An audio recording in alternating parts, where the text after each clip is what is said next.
Hi welcome friends, Telugu మిత్రులకు స్వాగతం. Welcome to today's video. ఈరోజు మార్కెట్ భయంకరంగా గ్యాప్ డౌన్ ఓపెనింగ్ అయ్యి ఇంకా తగ్గింది 200 పాయింట్లు పైగా, అంటే more than 200 points Nifty last today. అయితే గ్రాడ్యువల్గా రికవర్ అయిపోయింది చాలా వరకు. ఫైనల్గా ఒక 32 పాయింట్స్ 34 పాయింట్స్ మైనస్లో క్లోజ్ అయింది. అంటే దీనికి ఎఫెక్ట్, దీని రీజన్ ఏంటంటే ఏషియన్ మార్కెట్స్ డౌను. ట్రంప్ గారు రోజుకొక ఏదో పిచ్చోడి చేతిలో రాయిలాగా ఉంటుంది కొంతమంది చేతిలో పరిపాలన. స్టీల్ మీద, అల్యూమినియం మీద 50% టారిఫ్ వేసేస్తున్నాను అని అనౌన్స్ చేశాడు. స్టీల్ అండ్ అల్యూమినియం మీద 50% వేయటం అంటే మెటల్స్ రిలేటెడ్, తర్వాత ఆటోమొబైల్స్, మన హీరో మోటో కార్పు, బజాజ్ ఆటో లాంటి స్టాక్స్ పడిపోయినాయి. Natural, we have no control over markets మీద మన కంట్రోల్ ఉండదండి. ఏ క్షణంలో ఏ ఈవెంట్ జరుగుతుందో తెలియదు. మనం సాటర్డే యాక్చువల్గా ఏమనుకున్నాము, రికవరీ అంటే కొద్దిగా బ్రేక్అవుట్ రావాలి ఈ వారంలో అని. వస్తుందో రాదో తెలియదు, చూద్దాం. బట్ ఈరోజు జరిగిన మార్కెట్ సరళి ప్రకారం అయితే మార్కెట్లు they have braised for all these things. ఏం పెద్దగా భయపడలా. మార్కెట్ ముందు పడేశారు, తర్వాత బయింగ్ వచ్చింది. తర్వాత ఇంకొక ఫ్యాక్టర్ ఏంటంటే ఆర్బీఐ క్రెడిట్ పాలసీ. మన ఆర్బీఐ క్రెడిట్ పాలసీ రేపు ఫ్రైడేకి అనుకుంటాను అనౌన్స్ చేస్తారు. ఈ వీకెండ్కి అనౌన్స్ చేస్తారు.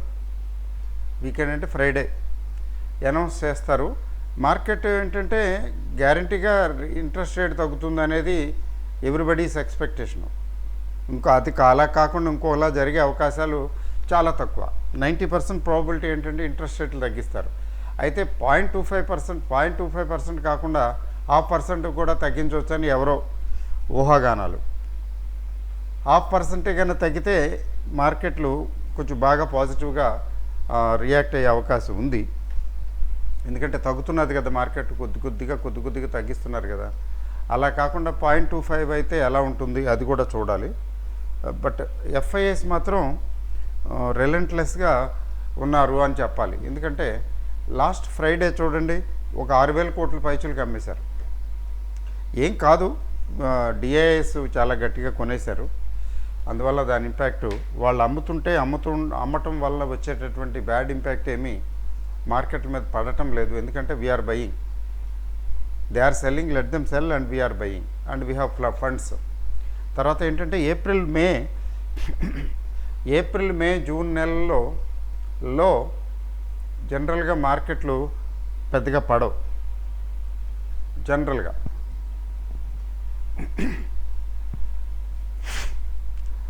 ఈసారి కూడా చెప్పాలంటే రిజల్ట్స్ అంత బ్యాడ్గా ఏమి లేవు కదా.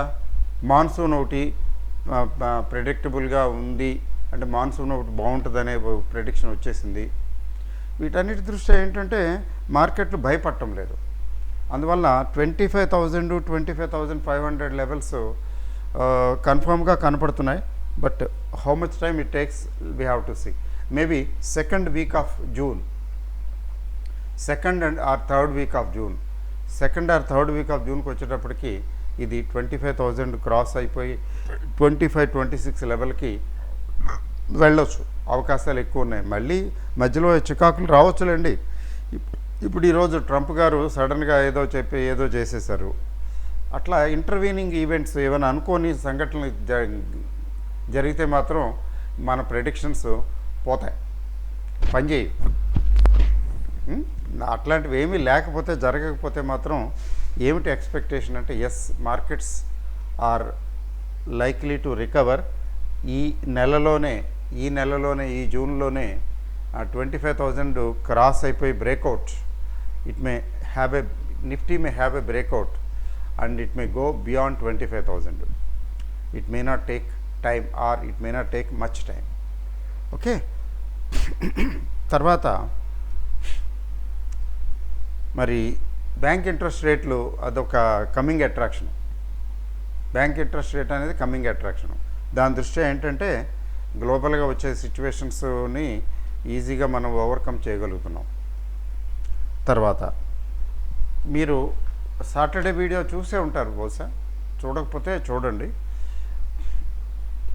పిఎస్యు స్టాక్స్ అండి, పిఎస్యు బ్యాంక్స్, నాట్ స్టాక్స్. యాక్చువల్గా పిఎస్యు స్టాక్స్ కూడా పర్వాలేదు, బాగానే ఉన్నాయి. And PSU banks in particular they are showing a sort of up trend. ఆ సెక్టర్ పిఎస్యు బ్యాంక్స్కి సంబంధించినటువంటి సెక్టర్లో కొద్ది హల్చల్, అంటే అలజడి కాదు, యాక్చువల్గా ఏంటంటే ఇది మొదలైంది, అప్ ట్రెండ్ కనిపిస్తున్నది. అది సాటర్డేస్ వీడియోలో ఐడెంటిఫై చేయడం జరిగింది. మీరు ఎవరైనా చూడకపోతే ఆ సాటర్డే వీడియో చూడండి ఒకసారి. సాటర్డే వీడియో చూస్తే మీకు కొంచెం ఐడియా వస్తుంది. ఈరోజు కూడా తీసుకుంటే ఇవి విన్నింగ్ స్ప్రీ ఈ PSUs they started moving up. PSU banks including SBI పెద్దగా పెరగలేదు అనుకోండి, but yes it is there, it's a part of it. మరి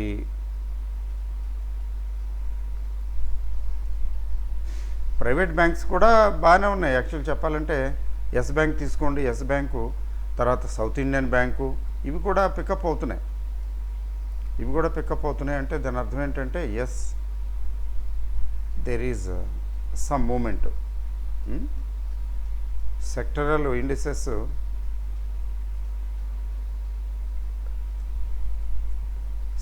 ఇండిసెస్ తీసుకున్నట్లయితే పిఎస్యు బ్యాంక్స్ బాగుంది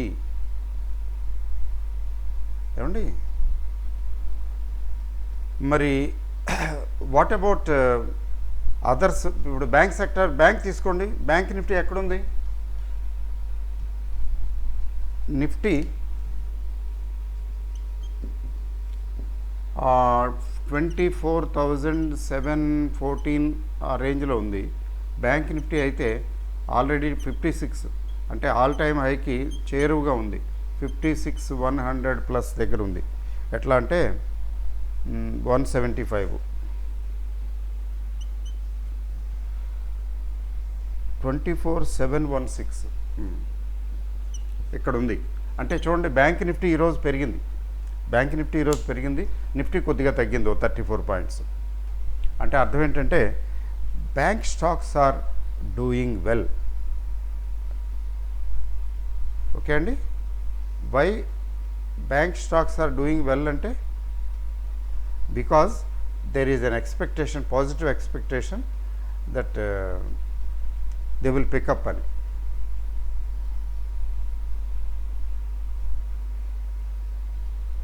ఏమండి? So let us see.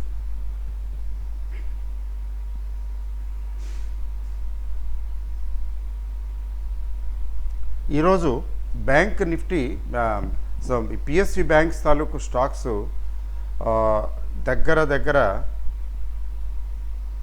ఒక ఎట్లా అంటే ఏమాత్రం పెరిగాయండి అంటే 2% ఎంతో పెరిగింది Nifty bank stocks.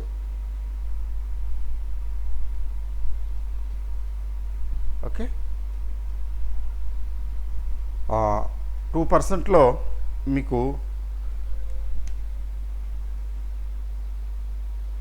Bank of Maharashtra top. Bank of Maharashtra 6.5% పెరిగింది, అప్. మరి ఇండియన్ బ్యాంకు,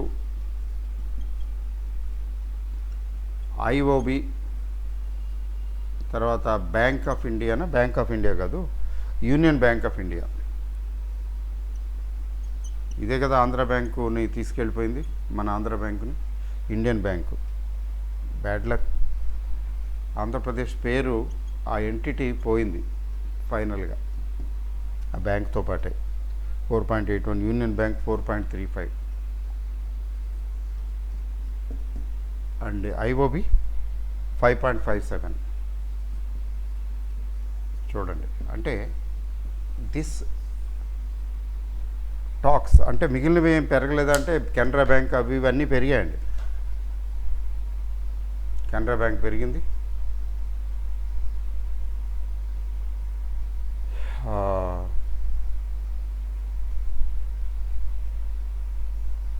తర్వాత ఇంకేమేమి పెరిగినాయి, చాలా పెరిగినాయి అన్నీ. ఆల్మోస్ట్ ఆ బ్యాంక్స్ అన్నీ పెరిగినాయి. కొన్ని 2% 3% అలా పెరిగినాయి, కొన్ని ఎక్కువ పెరిగినాయి అంతే. సో పిఎస్యు బ్యాంక్స్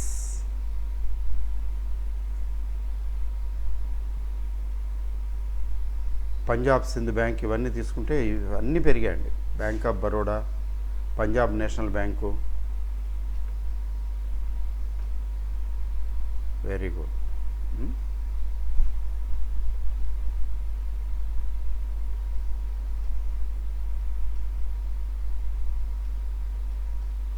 తర్వాత ఎక్కడ చూస్తున్నాను, I'm not able to take it. Indian indices, top news, buzzing, technical, economic, Indian indices, global markets, India portfolio, watch list. సరే వదిలేయండి, దాని గురించి వరీ ఏం లేదు. సో మీరు చెక్ చేసుకోండి. ఎస్ బ్యాంక్ కూడా పెరుగుతున్నది ఏమండి. ఇండియన్ బ్యాంక్ ఈరోజు 4.81% అట. Indian Bank, Reliance Power, AstraZeneca, Intellect. Okay. So conclusion ఏంటంటే PSU banks are rising. So ఆ sector, PSU bank sector, yes that is in rise mainly because of public sector. ఇది మనం RBI credit policy. And VIX సంగతి ఏంటంటే volatility index unfortunately it is up again. 2 రోజులు వరుసనే తగ్గి Vicks మళ్ళీ పెరిగిపోయింది. 6 ఎంత పర్సెంట్ పెరిగిందంటే 72%, చాలా ఎక్కువే. అలా ఫియర్ వస్తూనే ఉంది మార్కెట్లో. ఏమాత్రం రికవర్ అవుతుంటే ఫియర్ వస్తూనే ఉంది. ఇప్పుడు 17.1575 దగ్గర ఉంది. కాబట్టి this is not good for bulls. ఏదో ఉంది మార్కెట్లో, ఏదో ఫియర్ ఉంది. But at the same time లక్కీగా ఏంటంటే బయింగ్ సపోర్ట్ వస్తుంది, అది వచ్చింది. బయింగ్ సపోర్ట్ రావటం వల్ల ఏంటంటే మార్కెట్లు పడిపోలేదు.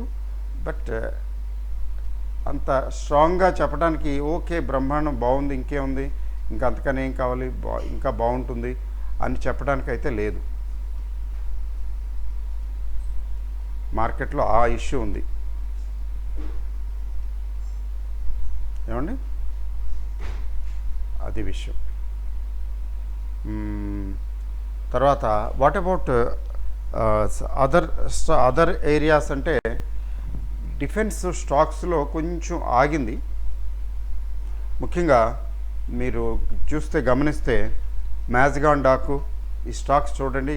హిందుస్థాన్ ఏరోనాటిక్స్, మ్యాజ్గాన్ డాకు లాంటి స్టాక్స్ కొంచెం స్లోగా ఉన్నాయి, స్లో డౌన్ అయినాయి. గమనించండి మీరు. Let us check charting. Mazagon dock result అంత ఇంప్రెసివ్గా లేనట్లే లెక్క. హిందుస్థాన్ ఏరోనాటిక్స్ లిమిటెడ్ చూడండి. హిందుస్థాన్ ఏరోనాటిక్స్ లిమిటెడ్ పెరుగుతూ కొద్దిగా కొంచెం స్లో అయింది.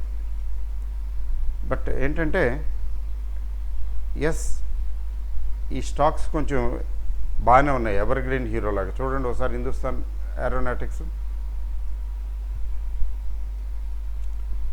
It is above all moving averages. తర్వాత 63 64 దగ్గర ఉంది ఆర్ఎస్ఐ. అంటే ఏంటంటే it is still strong and intact. తర్వాత మ్యాజ్గాన్ డాక్ చూడండి,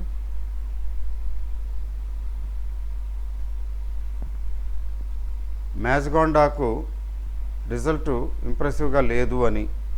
మొత్తానికి బాగా పెరిగింది కదా, ఆ మాత్రం కరెక్షన్ తప్పదు. సో స్మాల్ కరెక్షన్ ఉంది, ఇంకా కొంచెం కరెక్షన్ రావచ్చు, వస్తే మంచిదే. Then it will provide some buying opportunity. Wait for is correction. ఎందుకంటే కంపెనీ బాగుంది, కంపెనీ పెర్ఫార్మెన్స్ బాగుంది, ఆర్డర్ బుక్ స్ట్రాంగ్గా ఉంది. ఇప్పుడు సెల్లింగ్ అంటే ప్రాఫిట్ బుకింగ్లో ఉంది. కాబట్టి ఇది 3101 3100 రేంజ్కి వచ్చింది అనుకోండి, it will be more attractive. So 31 రేంజ్కి వస్తే 3100 రేంజ్కి వస్తే అట్రాక్టివ్గా ఉంటుంది కొనుక్కోవటానికి. తర్వాత ఇట్లాగే స్టాక్స్ చూడండి, డిఫెన్స్ స్టాక్స్ చూడండి.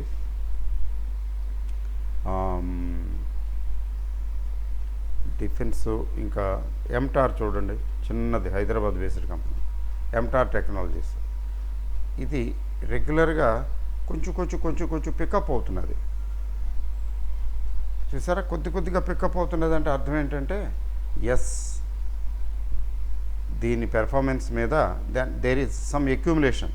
ఏం లేదు, సింపుల్గా చెప్పాలంటే there is buying, some interested parties are buying into the stock. So అందువల్ల ఇది పికప్ అవుతున్నది. అలాగే భారత్ డైనమిక్స్, భారత్ ఫోర్జ్ వద్దులేండి, భారత్ డైనమిక్స్ చూడండి. భారత్ డైనమిక్స్ కూడా ఇట్స్ బుల్లిష్, మూవింగ్ అప్, గ్రాడ్యువల్గా మూవింగ్ అప్ అన్నమాట, పెరుగుతూ ఉంది. ఇట్లాంటివి correction, wait for the correction 1900 రేంజ్కి అంతే, అంతకని ఎక్కువ తగ్గకపోవచ్చు. అయితే 1800 లెవెల్స్ బయింగ్కి పనికొస్తాయి. ఇది ఇందులో ఎంటర్ అవ్వాలనుకుంటే 1800 లెవెల్స్. మరి ఇది చూడండి, అపోలో మైక్రో సిస్టమ్స్, ఒకసారి జాగ్రత్త చూడండి. ఏమిటి దీని పరిస్థితి? ఆకాశ హర్మ్యాలను అందుకుంటున్నది.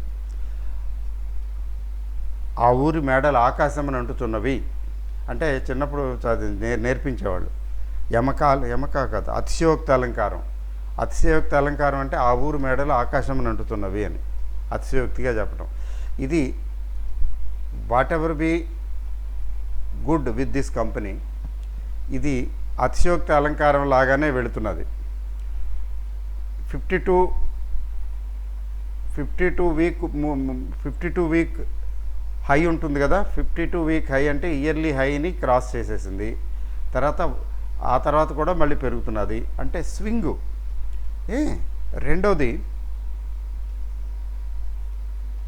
రెండవది ఇక్కడ చూడండి, RSI 80. RSI 80 అంటే అర్థం ఏంటంటే పీక్ అని. సో ఇప్పుడు పీక్కి వచ్చేసిందా అంటే వచ్చేస్తున్నది, ఆల్మోస్ట్ దగ్గరలో ఉంది. అంటే ఒక కంపెనీ, జాగ్రత్తగా వినండి, ఏదైనా ఒక కంపెనీ 52 వీక్ హై క్రాస్ అయ్యి ఆ తర్వాత కూడా పెరుగుతూ ఉంటే ఏం చేయాలంటే, ఆ తర్వాత కూడా పెరుగుతూ ఉంటే కొంచెంగా అంటే కొంచెం ఎక్కువ క్వాంటిటీ ఎక్కువ ఉంటే మాత్రం ఇన్వెస్ట్మెంటు కొంత పార్షియల్గా ప్రాఫిట్ బుక్ చేసుకోవాలి. చిన్న క్వాంటిటీ ఏదో రీజనబుల్ క్వాంటిటీ తర్వాత వెరీ లాంగ్ టర్మ్ కోసం ప్లాన్ చేసామండి అంటే టచ్ చేయక్కర్లేదు. అలా కాకుండా కొంచెం క్వాంటిటీ ఉంది అనుకుంటే ఇట్లాంటప్పుడు ఇక్కడ పార్షియల్గా ప్రాఫిట్ బుక్ చేసుకోవాలి. అబౌట్ 200 క్రాస్ అయిన తర్వాత దీనిలో పార్షియల్గా ప్రాఫిట్ బుక్ చేసుకోవచ్చు. ఇంకా పెరిగిపోతే పెరగనివ్వండి, పర్వాలేదు, మన దగ్గర ఇంకా ఉంటుంది కదా స్టాకు, అది పెట్టుకోవచ్చు. అయితే ఇట్లాంటి స్టాక్స్లో ప్రాఫిట్ బుక్ చేసిన తర్వాత దాన్ని వదిలిపెట్టకూడదు, క్లోజ్ చేయకూడదు. ఎందుకు క్లోజ్ చేయకూడదంటే జాగ్రత్తగా వినండి. ఇది ఒక రకమైనటువంటి స్వింగ్లో కొనేస్తున్నారు, అదే పనిగా ఫ్రెంజీగా కొనేస్తున్న తర్వాత ఒక స్టేజ్కి వచ్చిన తర్వాత అక్కడ ప్రాఫిట్ బుకింగ్ వస్తుంది. ప్రాఫిట్ బుకింగ్ వచ్చినప్పుడు అప్పుడు ఎట్లాగో ఒక 10-20 రూపాయలు తక్కువకి వస్తుంది కదా, అక్కడి నుంచి మళ్ళీ కొద్దిగా పికప్ చేసుకుంటూ వెళ్ళాలి. ఇది కంపెనీలు ఫండమెంటల్స్ బాగున్నప్పుడు పర్మనెంట్గా వదిలిపెట్టకూడదు. ప్రాఫిట్ బుక్ చేసేసి అయిపోయింది, నీతో నాకు పని లేదు, తలాక్ అని చేయకూడదు. ఇది 200 అండ్ అబోవ్, 200 దగ్గరికి వచ్చింది కదా, ఇక్కడి నుంచి పెరుగుతుంటే కొద్దిగా తీసేయటం. కొద్దిగానే ఉంటే ఏం చేస్తాం లేండి, మొత్తం తీసేసుకున్న తర్వాత క్లోజ్గా దాన్ని వాచ్ చేసుకోవాలి. వాచ్ చేసుకుంటే మళ్ళీ తగ్గినప్పుడు కొంచెం ఒక 10-20% తగ్గినప్పుడు ఇన్వేరియబుల్లీ దాన్ని మళ్ళీ అక్యూములేట్ చేయి, మళ్ళీ కొనుక్కోవాలి. యూ హ్యావ్ టు రీఎంటర్, మర్చిపోకుండా మళ్ళీ ఎంటర్ అవ్వాలి. మర్చిపోకుండా ఎంటర్ అయినప్పుడు మళ్ళీ అప్వార్డ్ జర్నీలో బెనిఫిట్ వస్తుంది. మనం కొన్న దగ్గర నుంచి ఇంకా తగ్గితే ఇంకా కొంచెం కొనుక్కోవచ్చు, ఎందుకంటే ఫండమెంటల్స్ చెక్ చేసుకోవాలి. దీని ఫండమెంటల్స్ బాగున్నాయి, ఆర్డర్ బుక్ బాగుంది అని కదా. తర్వాత ఇది చిప్స్ అవి చిప్స్ మేకింగ్ కదా, హైదరాబాద్ బేస్డ్ కంపెనీ ఇది. So it's doing very well కానీ కొంచెం పికప్ అయినప్పుడు బాగా వేడిగా ఉన్నప్పుడు బాగా స్పీడ్గా పికప్ అయినప్పుడు మాత్రం ప్రాఫిట్లు బుక్ చేసుకోవాల్సి ఉంటుంది. అది తెలుసుకోవాల్సింది. చేసుకుని తర్వాత కొద్దిగా కరెక్షన్లోకి వచ్చినప్పుడు, కరెక్షన్ మోడ్లో ప్రాఫిట్ బుకింగ్ మోడ్లోకి వచ్చినప్పుడు తిరిగి ఎంటర్ అవ్వాలి. ఆ ఎంటర్ అయ్యేటప్పుడు కొంచెం జాగ్రత్తగా చూసుకోవాలి. ఏంటి ఈ ఫండమెంటల్స్ జనరల్గా అంత తేలిగ్గా ఏమి మారవు అనుకోండి. ఫండమెంటల్స్లో ఏమైనా మార్పు ఉందా అంటే వెయిట్ చేయాలి. అట్లా ఏం లేదు, బాగానే ఉంది, అప్పుడు యుఫోరియా పెంచేసరి పెరిగిపోయింది, ఇప్పుడు ప్రాఫిట్ బుకింగ్ జరుగుతున్నది కాబట్టి తగ్గుతున్నది అన్న విషయం అర్థమైతే అప్పుడు వన్ హ్యాస్ టు మూవ్. అదండి విషయం. సో అట్లా చెయ్యాలి. I think I'm done. Okay, so thank you very very much and good night.